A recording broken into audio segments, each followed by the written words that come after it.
Welcome students, आज के हमारे इस लेक्चर में हम हमारी एक्सरसाइज 3.7 का क्वेश्चन नंबर 8 सॉल्व करेंगे। एंड कांग्रेचुलेशन टू यू, ये हमारी एक्सरसाइज और हमारे इस चैप्टर का लास्ट क्वेश्चन है। आइए इसे स्टडी करते हैं।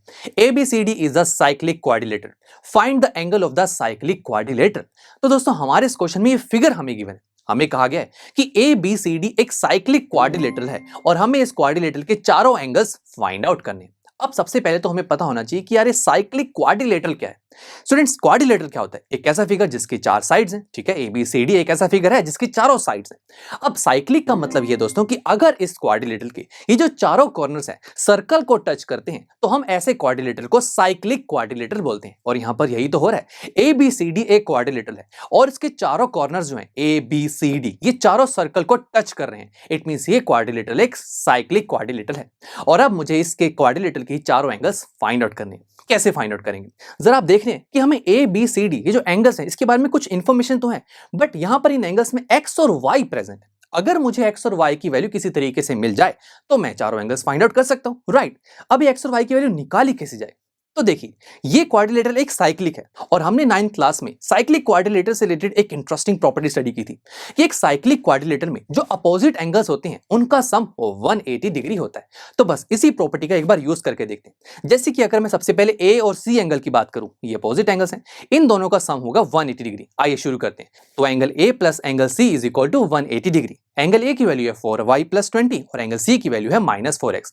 तो जब आप इसे फर्दर सॉल्व करेंगे तो आपको मिलेगा 4y minus 4x is equal to 160। अरे वाह दोस्तों, यहां से देखिए एक इक्वेशन हमारे पास आ गई। हाँ, x और y की कुछ एग्जैक्ट वैल्यू तो नहीं आ रही, हाँ एक इक्वेशन तो जरूर बन रही है। और हम इस इक्वेशन को थोड़ा और सिंप्लीफाई भी कर सकते हैं। देखिए कैसे, लेफ्ट हैंड साइड में जरा आप देखिए तो दोनों टर्म्स के साथ 4 है, तो मैं 4 कॉमन ले सकता हूं। तो ये हो जाएगा 4, ब्रैकेट में रह जाएगा y माइनस x और राइट हैंड साइड में तो 180 और राइट हैंड साइड में तो 160 डिग्री है ही। अब लेफ्ट हैंड साइड में जो 4 है क्यों ना इसे राइट हैंड साइड पर ले जाया जाए, और ये जैसे ही राइट हैंड साइड में जाएगा तो ये डिनोमिनेटर में चला जाएगा। अब 160 डिवाइड बाय 4 और आंसर आ जाएगा 40। तो देखा, सिंप्लीफाई हो गई ना equation, that is y minus x is equal to 40। अभी देखिए यहां से x और y की वैल्यू तो नहीं मिल रही, इसे साइड में लिख लेते हैं, क्या पता आगे हमारे किसी काम आ जाए। अब देखिए, हमने a और c की तो बात कर ली थी, बट एक और अपोजिट एंगल का भी तो पेयर है, that is b and d। इसका सम भी तो 180 डिग्री होगा। आइए इसे पिक करते हैं। Angle b plus angle d, angle b की वैल्यू है 3y माइनस 5 और एंगल d की वैल्यू है -7x प्लस 5। तो जब आप इसे फर्दर सॉल्व करेंगे तो आपके पास एक और इक्वेशन बन जाएगी, that is 3y minus 7x is equal to 180 degree. सही है दोस्तों। तो यहां पर जैसे हमने साइक्लिक क्वाड्रिलेटरल की प्रॉपर्टी लगाई तो हमारे पास दो इक्वेशंस आ चुकी हैं। अगर मैं इन दोनों इक्वेशंस को किसी तरीके से सॉल्व कर पाऊं तो x और y की वैल्यू आ जाएगी, और यही हम चाहते हैं। बिकॉज जैसे ही मेरे पास x और y की वैल्यू आएगी तो मैं साइक्लिक क्वाड्रिलेटरल के चारों एंगल्स बड़े आराम से फाइंड आउट कर सकता हूं। तो आइए इन दोनों इक्वेशन को साइड में लिखते हैं। अब कैसे सॉल्व करेंगे? ये दोनों इक्वेशन दोस्तों कैसे दिखाई दे रही है? ये एक लीनियर इक्वेशन है, और ऐसे लीनियर इक्वेशन को सॉल्व तो हमने कितनी बार की, और कितने सारे मेथड्स हैं इसको सॉल्व करने के। ग्राफिकल मेथड है, अलजेब्रिक मेथड है। अब ग्राफिकल मेथड तो टाइम कंज्यूमिंग है, ये हम जान चुके हैं, बिकॉज यहां पर ग्राफ बनाना पड़ेगा, ये बहुत टाइम ले जाता है।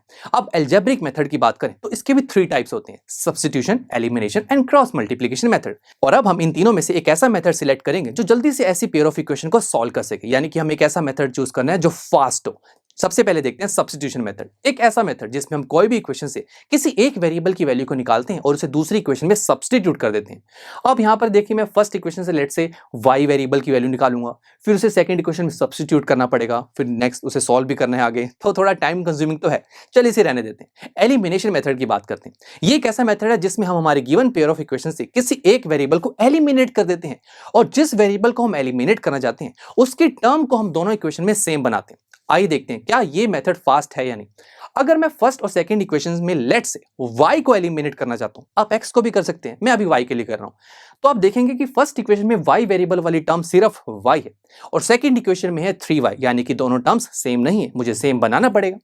अब देखिए, 3y को y बनाना थोड़ा सा मुश्किल है, बट y को 3y बनाना बहुत ही आसान है। अगर मैं फर्स्ट इक्वेशन को 3 से मल्टीप्लाई करूं, बस एक स्टेप एक्स्ट्रा कर दूं, तो y जब 3 से मल्टीप्लाई होगा तो 3y बन जाएगा, दोनों टर्म सेम हो जाएगी और फिर एलिमिनेट कर देंगे। तो एक छोटा सा स्टेप ही तो है जो हमें एक्स्ट्रा करना पड़ रहा है। तो आइए इसी मेथड का यूज करते हैं। फर्स्ट इक्वेशन को 3 से मल्टीप्लाई करेंगे तो फर्स्ट इक्वेशन की हर एक टर्म 3 से मल्टीप्लाई हो जाएगी, ये हो जाएगा 3y minus 3x is equal to 120। Second equation तो बिल्कुल एज इट इज ही है, बिकॉज इसको तो हमने किसी से मल्टीप्लाई नहीं किया। अब ऐसा करते देखिए, जो y वेरिएबल वाली टर्म है दोनों इक्वेशन में सेम हो चुकी है, सही है। अब एलिमिनेट करेंगे, कैसे करें?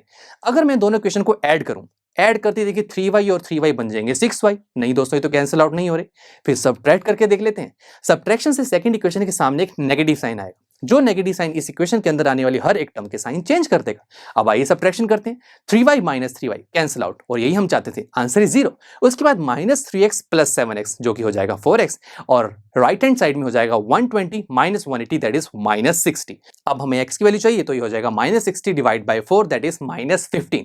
सही है दोस्तों, x की वैल्यू तो आ गई। अब मुझे y की वैल्यू चाहिए, तो इसके लिए आप अपनी x की वैल्यू को फर्स्ट या सेकंड किसी में भी पुट कर दीजिए, आपके पास y की वैल्यू आ जाएगी। तो चलिए मैं अभी के लिए फर्स्ट में पुट कर रहा हूं, that is y minus x is equal to 40।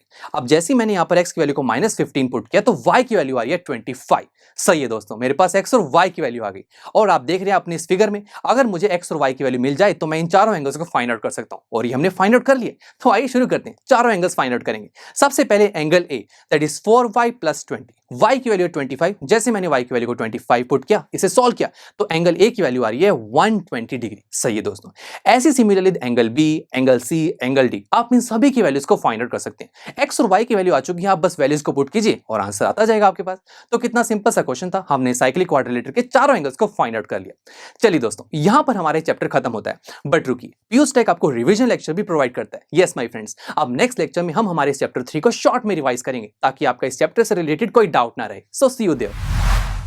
I am sure students, आपको ये लेक्चर काफी पसंद आया होगा, और ऐसे ही मजेदार तरीके से अपने हर एक कॉन्सेप्ट क्लियर करने के लिए डाउनलोड कीजिए पीयूष टेक ऐप को, जहां पर आपके पास और भी बहुत सारे ऑप्शंस होंगे, जैसे कि back exercise solutions, tip videos, sample papers and much more. So what are you waiting for? Download the app now.